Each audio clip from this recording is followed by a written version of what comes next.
દ્વારા એ આભરણ તે વસ્ત્ર પ્રસાદી થયા હોય તે જ આપણે પહેરવા,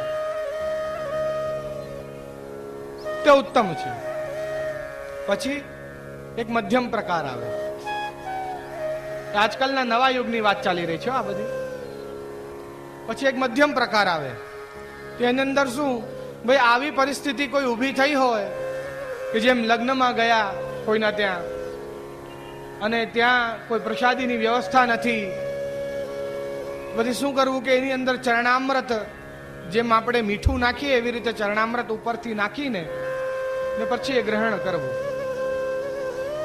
તો એનાથી એ વસ્તુ પ્રસાદી થઈ જાય. તો આ એક મધ્યમ પ્રકાર આવ્યો.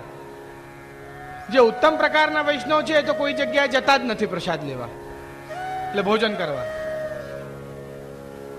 પણ મધ્યમ પ્રકાર એક છે આવો કે આવી રીતે પણ આપ કરી શકો. પછી